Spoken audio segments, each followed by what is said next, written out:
নমস্কার বন্ধুরা, আমাদের গল্প পাঠের আসর লেটস ডু গল্পতে সকলকে স্বাগত জানাই। আজ আমরা পড়ব সঞ্জীবচন্দ্র চট্টোপাধ্যায়ের লেখা পালামৌ। পালামৌ আসলে একটি ভ্রমণ বৃত্তান্ত, যা ৬টি প্রবন্ধে ভাগ করা। আজ আমরা পড়ব প্রথম প্রবন্ধ বা প্রথম ভাগ। গল্প শুনে ভালো লাগলে লাইক করো, শেয়ার করে সকলকে শোনার সুযোগ করে দিও। আসরে আজ প্রথমবার এলে বা এখনো সাবস্ক্রাইব না করে থাকলে করে দিও প্লিজ। পাশে থাকা নোটিফিকেশন বেল আইকনটা অবশ্যই ক্লিক করো, তাতে আসরে যখনই কোনো নতুন গল্প আসবে সবার আগে তার খবর তোমার কাছে পৌঁছে যাবে। তাহলে শুরু করা যাক সঞ্জীবচন্দ্র চট্টোপাধ্যায়ের লেখা পালামৌ প্রথম খণ্ড। তো চলো, লেটস স্টার্ট, লেটস ডু গল্প।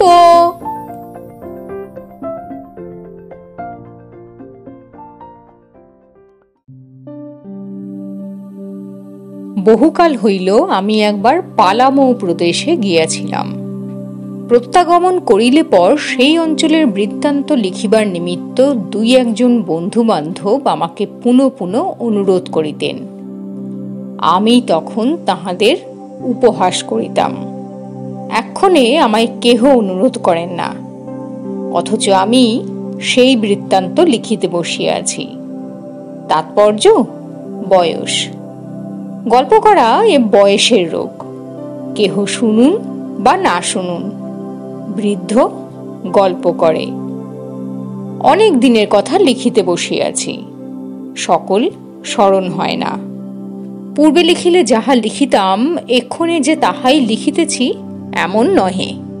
পূর্বে সেই সকল নির্জন পর্বত, কুসুমিত কানন প্রভৃতি যে চক্ষে দেখিয়াছিলাম সে চক্ষু আর নাই। এখন পর্বত কেবল প্রস্তরময়, বন কেবল কণ্টকাকীর্ণ, অধিবাসীরা কেবল কদাচারী বলিয়া স্মরণ হয়। অতএব যাহারা বয়োগুণে কেবল শোভা সৌন্দর্য প্রভৃতি ভালোবাসেন, বৃদ্ধের লেখায় তাহাদের কোনো প্রবৃত্তি পরিতৃপ্ত হইবে না। যখন পালামৌ যাওয়া আমার একান্ত স্থির হইল, তখন জানি না সে যে কোন দিক, কোন স্থান, কত দূর। অতএব ম্যাপ দেখিয়া পথ স্থির করিলাম। হাজারিবাগ হইয়া যাইতে হবে। এই বিবেচনায় ইনল্যান্ড ট্রানজিট কোম্পানির ডাকগাড়ি ভাড়া করিয়া রাত্রি ১.৫ প্রহরের সময় রানীগঞ্জ হইতে যাত্রা করিলাম। প্রাতে বরাকর নদীর পূর্ব পারে গাড়ি থামিল। নদী অতি ক্ষুদ্র, তৎকালে অল্পমাত্র জল ছিল। সকলেই হাঁটিয়া পার হইতেছে, গাড়ি ঠেলিয়া পার করিতে হইবে। অতএব গাড়োয়ান কুলি ডাকতে গেল। পূর্ব পার হইতেই দেখিলাম যে অপর পারে ঘাটের ওপরেই একজন সাহেব বাঙালায় বসিয়া পাইপ টানিতেছেন। সম্মুখে একজন চাপরাশি একরূপ গৈরিক মৃত্তিকা হস্তে লইয়া দাঁড়াইয়া আছে। যে ব্যক্তি পারার্থ সেই ঘাটে আসিতেছে, চাপরাশি তাহার বাহুতে সেই মৃত্তিকা দ্বারা কি যেন অঙ্কপাত করিতেছে। পারার্থীর মধ্যে বন্য লোকই অধিক।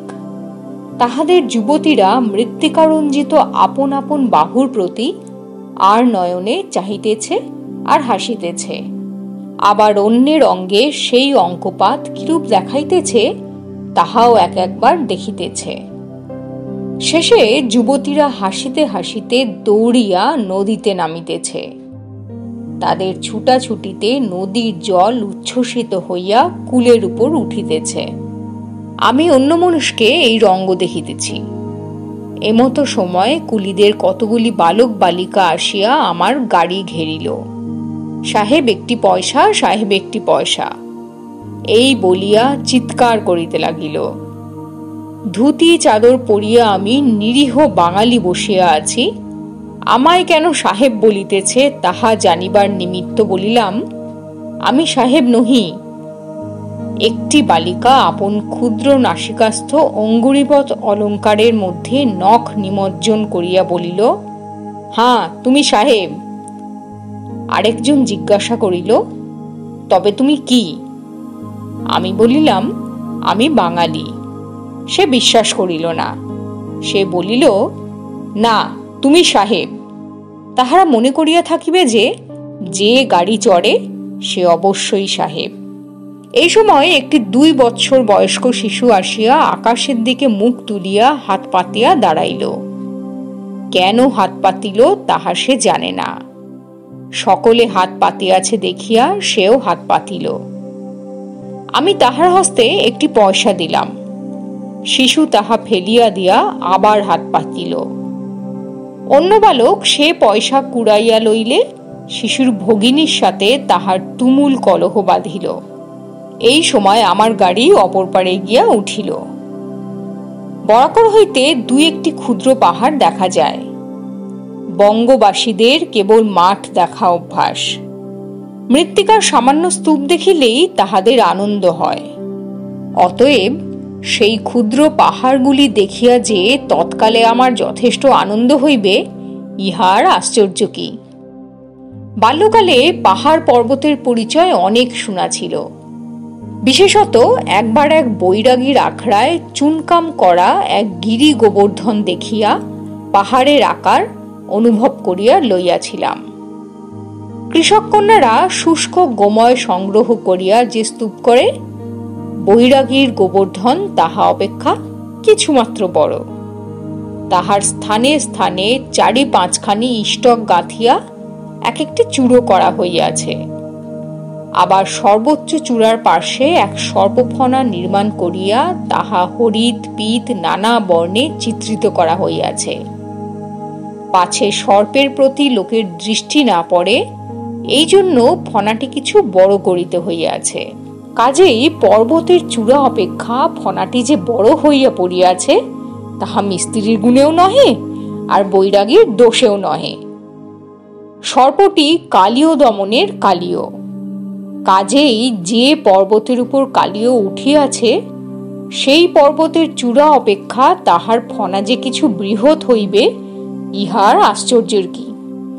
বৈরাগীর এই গিরি গোবর্ধন দেখিয়া বাল্যকালেই পর্বতের অনুভব হইয়াছিল।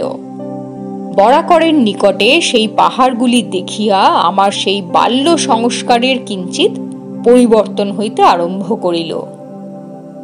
অপরাহ্নে দেখিলাম একটি সুন্দর পর্বতের নিকট দিয়া গাড়ি যাইতেছে। এত নিকট দিয়া যাইতেছে যে পর্বতস্থ ক্ষুদ্র ক্ষুদ্র প্রস্তরের ছায়া পর্যন্ত দেখা যাইতেছে। গাড়োয়ানকে গাড়ি থামাইতে বলিয়া আমি নামিলাম। গাড়োয়ান জিজ্ঞাসা করিল, কোথা যাইবেন? আমি বলিলাম, একবার এই পর্বতে যাইব। সে হাসিয়া বলিল, পাহাড় এখান হইতে অধিক দূর, আপনি সন্ধ্যার মধ্যে তথায় পৌঁছতে পারিবেন না।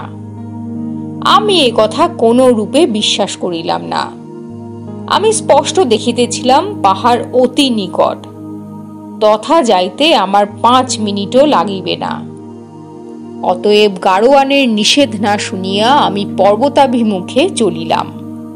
5 মিনিটের স্থলে 15 মিনিট কাল দ্রুত পাদবিক্ষেপে গেলাম।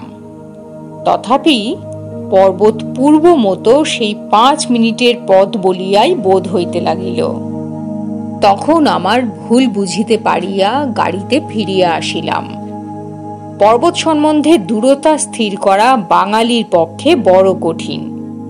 ইহার প্রমাণ পালামৌ গিয়া আমি পুনঃ পাইয়াছিলাম। পরদিবস প্রায় 2 প্রহরের সময় হাজারিবাগ পৌঁছলাম। তথায় গিয়া শুনিলাম কোন সম্ভ্রান্ত ব্যক্তির বাটিতে আমার আহারের আয়োজন হইয়াছে। প্রায় 2 দিবস আহার হয় নাই। অতএব আহার সম্বন্ধীয় কথা শুনিবা মাত্র ক্ষুধা আমার অধিকতর প্রদীপ্ত হইল।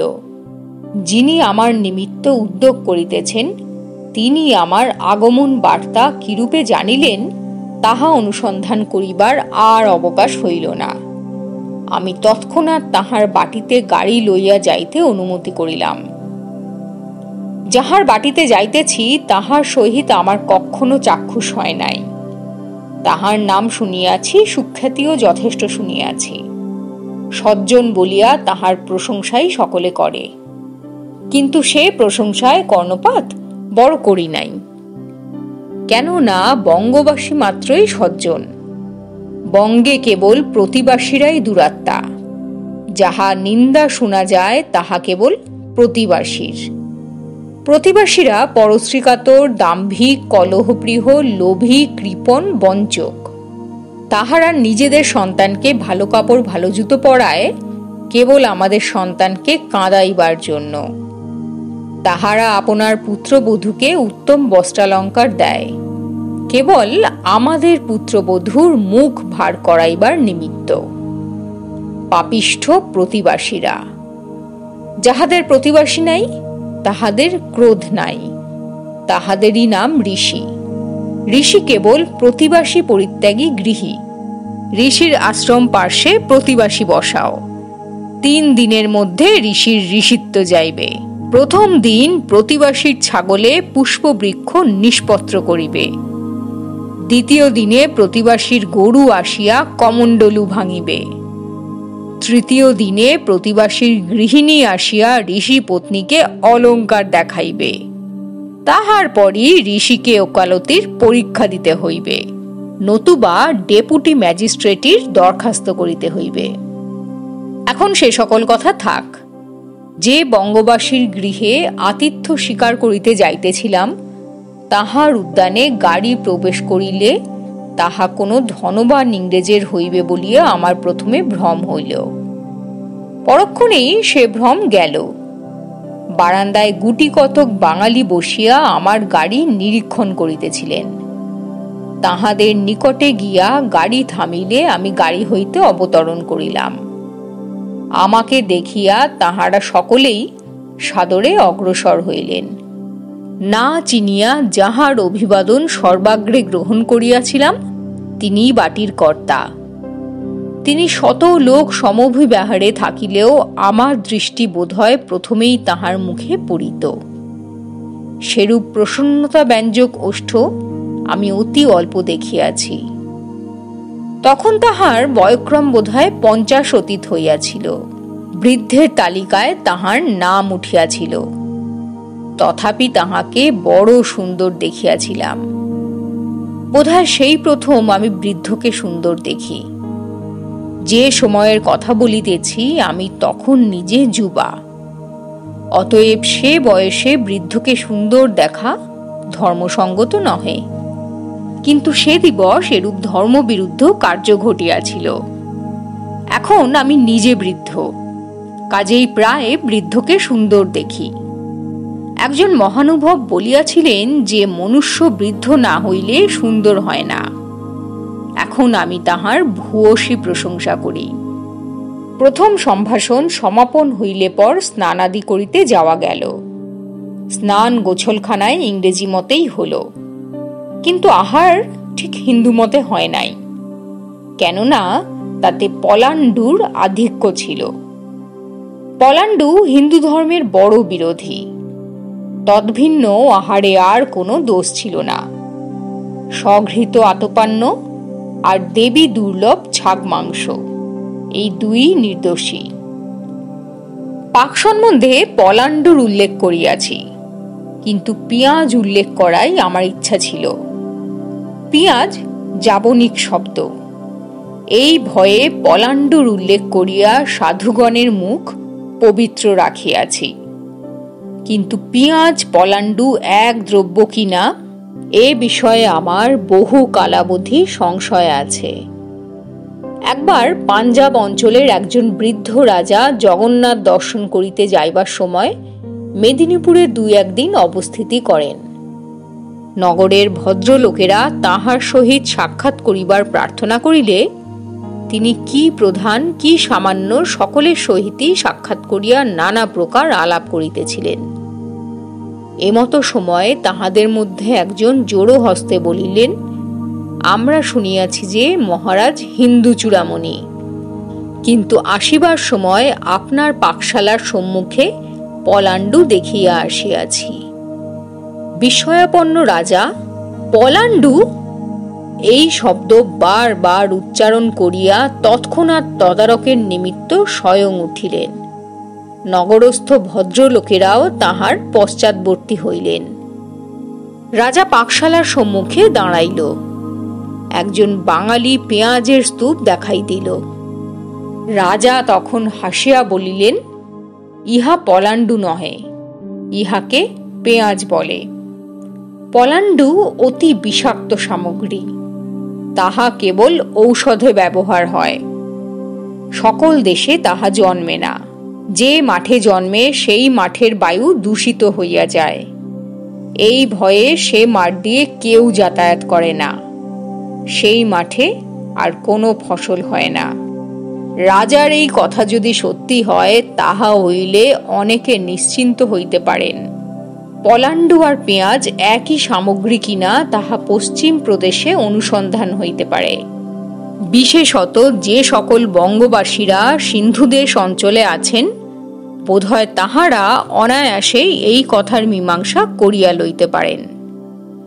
আহারান্তে বিশ্রাম গৃহে বসিয়া বালকদিগের সহিত গল্প করিতে করিতে বালকদের শয়নঘর দেখিতে উঠিয়া গেলাম। ঘরটি বিলক্ষণ পরিসর। তাহার চারি কোণে চারিখানি খাট পাতা। মধ্যস্থলে আর একখানি খাট রহিয়াছে। জিজ্ঞাসা করায় বালকেরা বলিল, চারি কোণে আমরা চারিজন শয়ন করি, আর মধ্যস্থলে মাস্টার মহাশয় থাকেন। এই বন্দোবস্ত দেখিয়া বড় পরিতৃপ্ত হইলাম। দিবা রাত্র বালকদের কাছে শিক্ষক থাকার আবশ্যকতা অনেকে বুঝেন না। বালকদের শয়নঘর হইতে বহির্গত হইয়া আরেক ঘরে দেখি এক কাঁদি সুপক্ক মর্তমান রম্ভা দোদুল্যমান রহিয়াছে। তাহাতে একখানি কাগজ ঝুলিতেছে। পড়িয়া দেখিলাম, নিত্য যত কদলি কাঁদি হইতে ব্যয় হয়, তাহা ইহাতে লিখিয়ে রাখিতে হয়। লোকে সচরাচর ইহাকে ক্ষুদ্র দৃষ্টি, ছোট নজর ইত্যাদি বলে, কিন্তু আমি তাহা কোনো রূপে ভাবিতে পারিলাম না। যেরূপ অন্যান্য বিষয়ের বন্দোবস্ত দেখিলাম, তাহাতে কলা কাঁদির হিসাব দেখিয়া বরং আরো চমৎকৃত হইলাম। যাহাদের দৃষ্টি ক্ষুদ্র, তাহারা কেবল সামান্য বিষয়ের প্রতি দৃষ্টি রাখে, অন্য বিষয়ে দেখিতে পায় না। তাহারা যথার্থই নীচ। কিন্তু আমি যাহার কথা বলিতেছি, দেখিলাম তাহার নিকট বৃহৎ সূক্ষ্ম সকলই সমভাবে পরিলক্ষিত হইয়া থাকে। অনেকে আছেন বড় বড় বিষয় মোটামুটি দেখিতে পারেন, কিন্তু সূক্ষ্ম বিষয়ের প্রতি তাহাদের দৃষ্টি একেবারে পড়ে না। তাহাদের প্রশংসা করি না। যাহারা বৃহৎ সূক্ষ্ম একত্র দেখিয়া কার্য করেন, তাহাদেরই প্রশংসা করি, কিন্তু এরূপ লোক অতি অল্প। কলাকান্দির ফর্দ সম্বন্ধে বালকদিগের সহিত কথা কহিতে কহিতে জানিলাম যে, একদিন এক চাকর লোভ সম্বরণ করিতে না পারিয়া দুটি সুপক্ক রম্ভা উদরস্থ করিয়াছিল। গৃহস্থের সকল বিষয়েই দৃষ্টি আছে, সকল বিষয়েরই হিসাব থাকে। কাজেই চুরি ধরা পড়িল।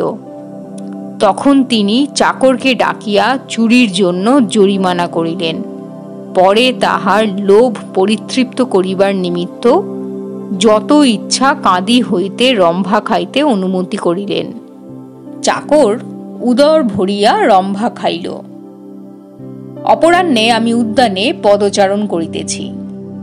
এমন সময় গৃহস্থ কাছারি হইতে প্রত্যাগত হইলেন। পরে আমাকে সমভিবাহারে লইয়া বাগান পুষ্করিণী সমুদয় দেখালেন। যে স্থান হইতে যে বৃক্ষটি আনাইয়াছেন, তাহারও পরিচয় দিতে লাগিলেন।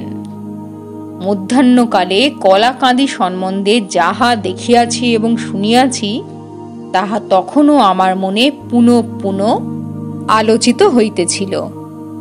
কাজেই আমি কদলী বৃক্ষের প্রসঙ্গ না করিয়া থাকিতে পারিলাম না।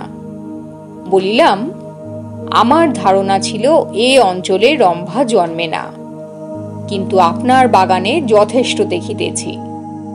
তিনি উত্তর করিলেন, এখানে বাজারে কলা পাওয়া যায় না, পূর্বে কাহার বাটিতেও পাওয়া যাইত না। লোকের সংস্কার ছিল যে এই প্রস্তরময় মৃত্তিকায় কলার গাছ রস পায় না, শুকাইয়া যায়। আমি তাহা বিশ্বাস না করিয়া দেশ হইতে তেড় আনিয়া পরীক্ষা করিলাম। এখন আমার নিকট হইতে তেড় লইয়া সকল সাহেবই বাগানে লাগাইয়াছেন। এখন এখানে আর কদলীর অভাব নাই। এইরূপ কথাবার্তা কহিতে কহিতে আমরা উদ্যানের এক প্রান্তভাগে আসিয়া উপস্থিত হইলাম। তথায় দুটি স্বতন্ত্র ঘর দেখিয়া আমি জিজ্ঞাসা করায় গৃহস্থ বলিলেন, উহার একটিতে আমার নাপিত থাকে, অপরটিতে আমার ধোপা থাকে। উহারা সম্পূর্ণ আমার বেতনভোগী চাকর নহে, তবে উভয়কে আমার বাটিতে স্থান দিয়া এক প্রকারে আবদ্ধ করিয়াছি। এখন যখনই আবশ্যক হয় তখনই তাহাদেরকে পাই। ধোপা নাপিতের কষ্ট পূর্বে আর কোনো উপায় নিবারণ করিতে পারি নাই। সন্ধ্যার পর দেখিলাম শিক্ষক সম্মুখে বালকেরা যে টেবিলে বসিয়া অধ্যয়ন করিতেছে তথায় একত্র এক স্থানে 3টি সেজ জ্বলিতেছে। অন্য লোক যাহারা কদলীর হিসাব রাখেন না, তাহারা বালকদের নিমিত্ত একটি সেজ দিয়া নিশ্চিন্ত হন, আর যিনি কদলীর হিসাব রাখেন তিনি এই অতিরিক্ত ব্যয় কেন স্বীকার করিতেছেন জানিবার নিমিত্ত আমার কৌতূহল জন্মিল। শেষে আমি জিজ্ঞাসা করিলে তিনি বলিলেন, ইহা অপব্যয় নহে। অল্প আলোকে অধ্যয়ন করিলে বালকের চক্ষু দুর্বল হইবার সম্ভাবনা, যথেষ্ট আলোকে অধ্যয়ন করিলে 40-এর বহু পরেই চালসে ধরে। উচ্চপদস্থ সাহেবরা সর্বদাই তাহার বাটিতে আসিতেন এবং তাহার সহিত কথাবার্তায় পরমাপ্যায়িত হতেন। বাঙালিরা ছোট বড় সকলেই তাহার সৌজন্যে বাধ্য ছিলেন। যে কুঠিতে তিনি বাস করিতেন সেইরূপ কুঠি সাহেবদেরও সচরাচর দেখিতে পাওয়া যায় না। কুঠিটি যেরূপ পরিষ্কৃত ও সুসজ্জীভূত ছিল তাহা দেখিলে যথার্থই সুখ হয়, মনও পবিত্র হয়। মনের উপর বাসস্থানের অধিপত্য বিলক্ষণ আছে। যাহারা অপরিষ্কৃত ক্ষুদ্র ঘরে বাস করে প্রায় দেখা যায় তাদের মন সেইরূপ অপরিষ্কৃত ও ক্ষুদ্র। যিনি বিশ্বাস না করেন তিনি বলিতে পারেন যে যদি এই কথা সত্য হয় তাহা হইলে প্রায় অধিকাংশ বাঙালির মন ক্ষুদ্র ও অপরিষ্কৃত হইত। আমরা এই কথা লইয়া কোনো তর্ক করিব না। আমরা যেমন দেখিতে পাই সেই মতো শিখিয়াছি। যাহাকে উপলক্ষ করিয়া এই কথা বলিয়াছি তাহার মন কুঠির উপযোগী ছিল। সেরূপ কুঠির ভাড়ায় যে ব্যক্তি বহু অর্থ ব্যয় করে সে ব্যক্তি যদি কদলীর হিসাব রাখে তাহা হলে কি বুঝা কর্তব্য? রাত্রি 1:30 প্রহরের সময় বাহক স্কন্ধে আমি ছোট নাগপুর যাত্রা করিলাম। তথা হইতে পালামৌ 2-4 দিনের মধ্যে পৌঁছিলাম। পথের পরিচয় আর দিব না। এই কয়েক ছত্র লিখিয়া অনেককে জ্বালাতন করিয়াছি, আর বিরক্ত করিব না। এবার ইচ্ছা রহিল মূল বিবরণ ভিন্ন অন্য কথা বলিব না। তবে যদি 2-1টি অতিরিক্ত কথা বলিয়া ফেলি তাহা হইলে বুঝিতে হইবে বয়সের দোষ।